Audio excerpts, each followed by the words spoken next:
이제 이 돈봉투 의혹과 관련해서 민주당의 대응 방식을 두고 민주당의 이상민 의원이 조금 당이 너무 미온적으로 대처하는 것 아니냐 이렇게 조금 쓴소리를 했습니다. 어제 한 라디오 방송에서 말이죠. 한번 직접 들어보실까요? 당이 먼저 나서서 좀 진상규명을 위한 노력을 하고 그에 따라서 책임을 지울 건 책임을 지우든지 무고함을 밝히든지 그런 것을 하지 않고 본인들은 억울하다 이렇게 하고 물러나니까 뭔가 이건 좀 찝찝한 상태입니다. 당대표의 사법 리스크 때문이다 이런 시각이 있잖아요. 그것도 어지리한 배경이 될 것 같고요. 자체 정화 그 기능을 발동하는 것이 당연한 수순인데 검찰에 우리 당의 운명을 맡기는 것밖에 더 됩니까? 그러니까 이상민 의원은 돈봉투 의혹과 관련해서 민주당이 자체 진상조사나 이런 것들을 하지 않는 것과 관련해서 좀 지적을 한 겁니다.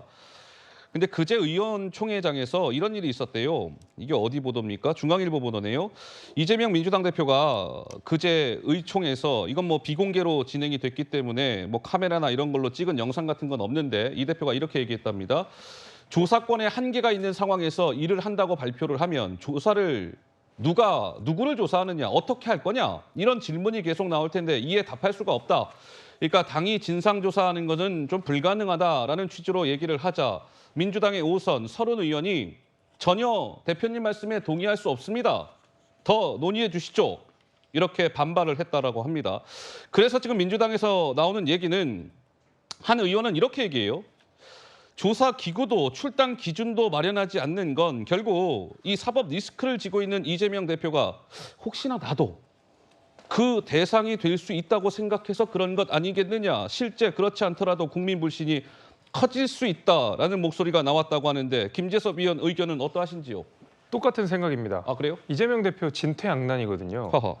이 사안에 대해서 자체적인 TF를 만들어가지고 해당 혐의를 받고 있는 의원들에게 예.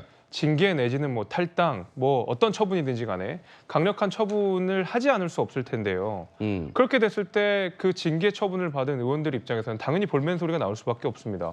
아니 이재명 대표 당신은 야당 탄압이라고 주장하면서 우리 의총에서 체포동의안 부결까지 시켰으면서 왜 나는 혐의만 가지고 징계 처분하십니까? 라는 얘기 안 나오겠습니까? 게다가 총선도 1년도 남지 않은 상황에서 이분들이 예를 들면 탈당이 돼버렸다. 이렇게 됐을 때 민주당 출신으로는 민주당의 간판을 달고는 총선 출마를 못하게 될 테니까 네. 아마 그 징계 처분을 받은 분들은 필사적으로 이재명 대표랑 저항할 거거든요. 그 이재명 대표가 그런 리스크를 질 수가 없죠. 지금 안 그래도 리더십이 이런저런 이유로 휩싸이고 있는 상황이기 때문에 예. 그렇다고 해서 자체조사 TF를 만들어 놓고 차일피일 시기를 미루면서 이것은 뭐 자체조사 구조는 필요한 사안입니다. 라고 이야기하면 지금 돈봉투 혐의와 관련된 모든 이 정치적 부담감이 예. 민주당과 이재명 대표에게 그대로 고스란히 가게 되는 것이거든요. TF를 만드는 순간 징계도 못하고 그렇다고 가만히 두지도 못하는 진퇴양난 속에 빠져 있는 상황입니다. 지금 그래서 사실은 윤관석, 이성만 의원 탈당하시고 송영길 전 대표 탈당하시면서 아하. 이재명 대표는 속으로 저는 웃었을 거라고 생각합니다. 속으로 웃었다. 왜냐하면 TF를 만들지 않고도 이분들이 탈당을 해주니까 이제 아하. 우리 소관 아니야. 저분들은 무소속인데 내가 어떻게 라는 변명이 통할 수가 있었는데 예. 이제 다시 TF를 만들어서 징계 처분하자, 자체조사하자 하고 하면 이재명 대표 입장에서 곤란하겠죠. 그러니까 저는 이렇게 만들지 맙시다라고 하면서 탈당으로서 개인의 의원들이 탈당하는 방식으로 그 정치적 부담감을 자꾸 회피하려고 하는 게 아닌가라는 생각이 듭니다. 자, 이번에 이렇게 쭉 보면서 이제 민주당이 뭔가 문제가 된 분들에 대한 이 조치가 이른바 조금 그때그때 다른 것 아니냐 뭐 이런 얘기도 나오는데요. 한번 좀 보시죠. 최근에 있었던 일을 한번 모아봤습니다. 노웅래 의원 같은 경우는 그때 체포동의안이 부결이 됐었고 이재명 대표도 뭐 그때 부결이 됐었고요. 근데 윤관석, 이성만 의원은 이번 돈봉투 의혹과 관련해서 최근에 자진 탈당을 했고 최강욱 의원 같은 경우는 왜 그 성희롱성 발언했다가 이제 논란이 되니까 최강욱 의원이 난 성희롱성 발언한 게 아니라 그냥 뭐 짤짤이라고 얘기한 겁니다. 근데 저게 또 이제 거짓 해명한 것 아니냐 이런 논란에 휩싸였고 결국 뭐 이제 당내 징계가 이제 그 진행 중에 있었는데 1년째 징계가 최종 결론이 안 나오고 있다. 2명은 체포동의안 부결, 2명은 자진 탈당, 1명은 1년째 징계 유보. 한 언론은 엿장수 징계 아니냐 뭐 이런 표현도 썼던데 박원석 의원님 좀 생각은 어떠세요? 이게 이제 정당이라는 것이 예. 상벌에 있어서 일관된 원칙과 기준이 있어야 되거든요. 근데 지금 민주당을 보면 그때그때 좀 다른 기준이 적용되는 그때 데다가 다르다. 하하. 일종의 이제 임기응변을 하고 있다고 봐요. 특히 이제 그 기소된 의원들의 당직 박탈과 관련돼서 이재명 대표 스스로가 당사자이다 보니까 예. 다른 의원들까지도 다 이게 이제 야당 탄압 프레임에 묶어가지고 당직을 유지하는 결정을 내렸단 말이에요. 예. 그리고 이번 이제 돈봉투 사건 같은 경우에도 두 사람의 이름이 거론이 되니까 그리고 녹취에서 분명히 당사자들의 음성까지 포함이 되니까 이제 탈당을 자진 탈당 형식이긴 합니다만 예. 사실상 출당 조치를 취한 건데 과거에 이제 노웅래 의원 같은 경우에도 비슷한 식으로 녹취가 됐어요. 그랬군요. 사업가 박모 씨로부터 예. 돈 받는 정황이 거기에도 이정근 씨가 연루가 돼 있는 사건이거든요. 근데 그 사건은 어쨌든 체포동의안을 국회에서 부결시켰단 말이에요.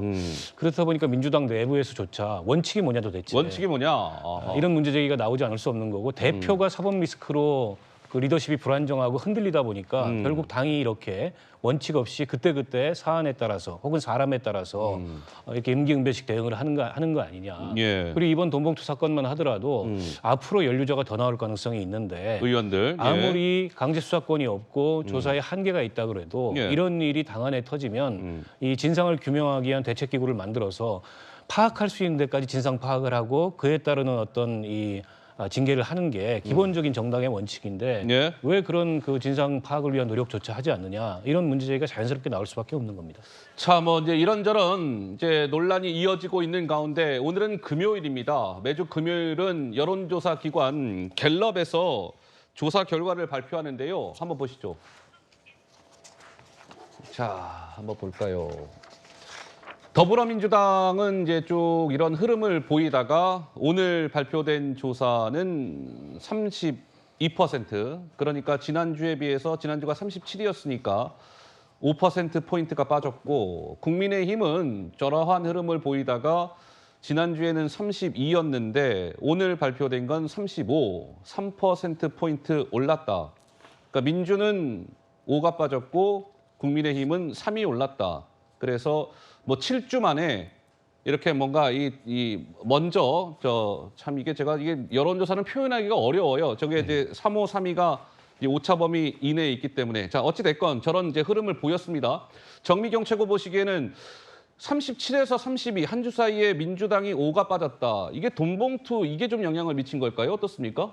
결과적으로 그게 돈봉투 사건이 누적되고 그다음에 지금 이재명 대표가 지금 처리하는 방식이 박순자는요, 뭐 김연아 의원은요, 태영호는요, 예. 저는 이게 영향을 미쳤다고 봐요. 아, 그 반문화법이? 네, 왜냐하면 보통의 대표는 저런 식으로 가볍게 나오면 안 되는 거거든요. 네. 국민들께서는 굉장히 분노하고 되게 신중하고 정치권에 대해서 지금 분노하고 계시는데 거기다 대고 지금 야당 대표가 네. 지금 약간 장난하는 듯한 느낌. 그다음에 가벼운 느낌, 조롱하는 듯한 느낌 이런 느낌이 들잖아요. 제가 볼 때는 그게 영향을 미쳤다고 지금 보여지고요. 그다음에 국민의힘이 올라간 거는 사실은 뭐냐면 지금 뭐 저거 갖고 좋아할 수는 없지만 네. 그 대통령께서 그 미국을 순방, 방문하시고 미국 순방. 예. 그다음에 그 성과 워싱턴 그 선언이라든가 이런 성과에 대해서 그다음에 그 연설 부분 이런 부분에 대해서 우리 국민들께서 그래도 잘했다. 그렇게 인정한 그러니까 대통령 지지율이 좀 상승했거든요. 네. 그러니까 그 부분이 영향을 미친 것이 아닌지 예, 그런 생각이 듭니다. 알겠습니다. 정미경 최고께서 이제 대통령 지지율을 좀 언급을 하셨는데 그것은 저희가 방송 이후에 홈페이지에 따로 게재토록 하겠습니다. 자, 그런데 정당 지지율이요. 민주 같은 경우는 37에서 3위. 그러니까 5가 빠졌단 말이에요. 한 주 사이에. 근데 잘 감이 안 오실 것 같은데 한 주 사이에 5라는 숫자가 빠졌다라는 건 좀 5라는 숫자가 갖는 의미랄까? 저게 어느 정도인지 좀 이게 설명이 됩니까? 뭐 결국에는 이 네. 돈봉투 의혹이 이제 하루 이틀 된 문제는 아니고 이제 벌써 꽤 시간이 흘러가지고 이제 한 달째 민주당을 뒤엎은 이슈가 됐는데 예. 한 주 동안 다른 게 있다 그러면 앞서 이제 정미경 최고께서 말씀해주신 대로 이재명 대표의 반응이에요. 반응. 이 본질을 그- 계속 회피하는 식으로 이 이슈를 대응하고 있거든요. 그러니까 자신의 어떤 문제들, 그러니까 민주당을 향한 문제들에 대해서 이렇다 할 해명을 하지 않은 상황에서 계속 저 국민의힘 봐라. 저긴 어떻게 된 건데. 뭔가 이렇게 받아치듯이 한다 그러면 그거 보시는 국민들께서 굉장히 기분 나쁘실 거거든요.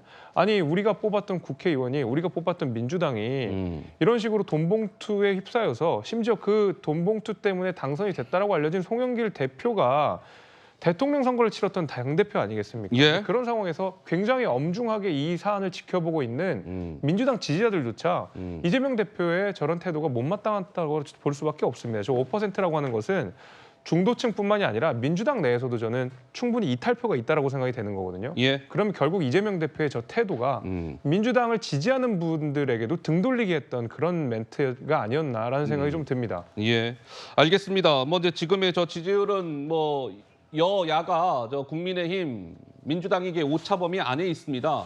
그러니까 소위 오차범위 안에 있는 건 뭐 앞선다, 뒤진다 이런 표현이 무색하다 뭐 이런 표현을 쓰는 거 아니겠습니까? 이제 여야 간의 진검승부가 계속 진행이 되고 있습니다.